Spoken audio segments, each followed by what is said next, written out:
ಎಲ್ರಿಗೂ ನಮಸ್ಕಾರ. Welcome back to my channel. ನಾನು ಲಕ್ಷ್ಮಿ. ಪ್ಲೀಸ್ ಫ್ರೆಂಡ್ಸ್, ಲೈಕ್ ಮಾಡಿ, ಕಾಮೆಂಟ್ ಮಾಡಿ, ಶೇರ್ ಮಾಡಿ, ನನ್ನ ಚಾನಲ್ ಸಬ್ಸ್ಕ್ರೈಬ್ ಮಾಡಿ. ನೋಡಿ, ಇವತ್ತು ಬಾಳೆ ಹೂವಿನ ಪಲ್ಯ ಮಾಡ್ತೀನಿ. ಇದೇ ನಮ್ಮ ಗಿಡ. ಇವರು ನಮ್ಮ ಯಜಮಾನ್ರು. ಬಾಳೆ ಹೂ ಕಟ್ ಮಾಡ್ಕೊಳೋದಕ್ಕೆ ನೋಡ್ತಾವ್ರೆ. ನೋಡಿದೆ ಬಾಳೆ ಹೂವಿನ ಬಾಳೆಕಾಯಿ ಮೇಲೆ ಸ್ವಲ್ಪ ಲೇಯರ್ಗಳನ್ನೆಲ್ಲ ತೆಗಿಬೇಕು. ನೋಡಿ, ಈ ಥರ ಸ್ವಲ್ಪ ಎಳೆದನ್ನು ನಾವು ಬರೋವರೆಗೂ ನೋಡಿ ಈ ಥರ ಕಟ್ ಮಾಡಿಕೊಂಡು ಒಂದು ಬೌಲಲ್ಲಿ ನೀರು ಹಾಕ್ಕೊಂಡು ಅದಕ್ಕೆ ಕಟ್ ಮಾಡಿಕೊಂಡು ಅದಕ್ಕೆ ಹಾಕ್ಕೊತಾ ಇದ್ದೀನಿ. ನನ್ನ ಮಗ ಬಂದು ಹೆಲ್ಪ್ ಮಾಡ್ತಾವನೆ. ಈ ಥರ ಮಾಡ್ಕೊಂಡು ತೊಳ್ಕೊಳ್ಬೇಕು. ಒಂದು ಬಾಣಲಿಗೆ ಎಣ್ಣೆ ಹಾಕ್ಕೊತಾ ಇದ್ದೀನಿ. ಎಣ್ಣೆ ಬಿಸಿ ಆದ ನಂತರ ಕಡಲೆಬೇಳೆ ಸ್ವಲ್ಪ ಫ್ರೈ ಮಾಡ್ಕೊಂಬರ್ತಾ ಇದ್ದೀನಿ.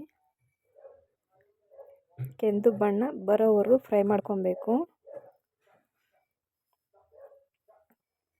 ನೋಡಿ, ಈ ಥರ ಫ್ರೈ ಮಾಡ್ಕೊಬೇಕು. ಸಾಸಿವೆ ಸ್ವಲ್ಪ, ಕರಿಬೇವು ಸೊಪ್ಪು ಸ್ವಲ್ಪ, ಈರುಳ್ಳಿ ಒಂದು ಕಪ್ಪಲ್ಲಿ ಅರ್ಧ ಹಾಕ್ಕೊತಾ ಇದ್ದೀನಿ. ಫ್ರೈ ಮಾಡ್ಕೋಬೇಕು. ಫ್ರೈ ಮಾಡ್ಕೊತಾ ಇರಬೇಕು. ಹಸಿಮೆಣಸಿನ್ಕಾಯಿ ಒಂದು 3-4 ಹಾಕ್ಕೊತಾ ಇದ್ದೀನಿ. ಬಾಳೆ ಹೂವಿನ ಕಟ್ ಮಾಡ್ಕೊಂಡಿರೋದನ್ನು ತೊಳೆದು ಚೆನ್ನಾಗಿ ತೊಳ್ಕೊಂಡಿದ್ದೀನಿ. ತೊಳ್ಕೊಂಡು ಇವಾಗ ಹಾಕ್ಕೊತಾ ಇದ್ದೀನಿ.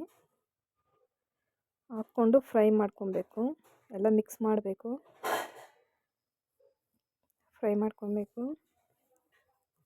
ಈ ಥರ ಕಿಡ್ನಿಯಲ್ಲಿ ಕಲ್ಲಿದ್ದರೆ ಈ ಥರ ತಿಂದರೆ ನಿವಾರಣೆ ಆಗುತ್ತೆ ಅಂತ ಹೇಳ್ತಾರೆ. ನಾನು ವಾರಕ್ಕೊಂದ್ಸರಿ ಮಾಡೇ ಮಾಡ್ತೀನಿ. ಉಪ್ಪು ಹಾಕ್ಕೊಂಡಿದ್ದೀನಿ. ಸ್ವಲ್ಪ ಮುಚ್ಚಳನ ಮುಚ್ಚಿ 2 ನಿಮಿಷ ಬೇಯಿಸ್ಕೊಂಡಿದ್ದೀನಿ. ಕೊತ್ತಂಬರಿ ಸೊಪ್ಪು ಸ್ವಲ್ಪ ಹಾಕ್ಕೊತಾ ಇದ್ದೀನಿ. ಮತ್ತೆ ಮುಚ್ತಾ ಇದ್ದೀನಿ. ಸ್ವಲ್ಪ 1 ನಿಮಿಷ ಬೇಯಿಸ್ಕೊಂಡು ಮತ್ತೆ ತೆಗೆದು ನಂತರ ಮಿಕ್ಸ್ ಮಾಡ್ತಾಯಿದ್ದೀನಿ. ಮಿಕ್ಸ್ ಮಾಡಿಕೊಂಡು ಈ ಥರ ಆಗಿರಬೇಕು.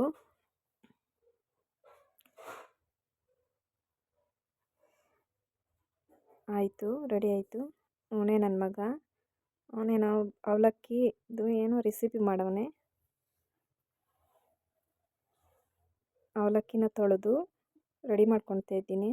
ಅವಲಕ್ಕಿ ಚಿತ್ರಾನ್ನ ಮಾಡೋದಕ್ಕೆ ಬಾಳೆ ಹೂವಿನ ಪಲ್ಯದ ಜೊತೆಗೆ ಅವಲಕ್ಕಿ ಚಿತ್ರಾನ್ನ,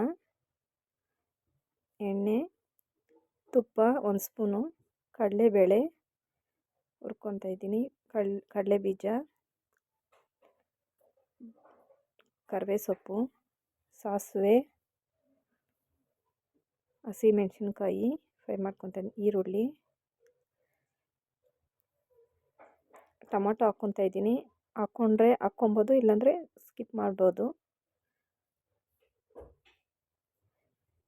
ಅರಿಶಿಣ ಪುಡಿ, ಉಪ್ಪು ಸ್ವಲ್ಪ, ಕೊತ್ತಂಬರಿ ಸೊಪ್ಪು ಮಿಕ್ಸ್ ಮಾಡ್ಕೊತಾ ಇದ್ದೀನಿ. ನೆನೆಸಿಟ್ಕೊಂಡಿರೋ ಅವಲಕ್ಕಿಯನ್ನು ಹಾಕಿ ಮಿಕ್ಸ್ ಮಾಡ್ತಾಯಿದ್ದೀನಿ. ನಿಂಬೆಹಣ್ಣು ರಸ ಹಾಕಿದ್ದೀನಿ. ಇವಾಗ ರೆಡಿ ಆಯಿತು. ಅವಲಕ್ಕಿ ಬಾಳೆಹಣ್ಣು ಸ್ವೀಟ್ ಮಾಡಿದ್ದಾನೆ ನನ್ನ ಮಗ. ಬಾಳೆ ಹೂವಿನ ಪಲ್ಯ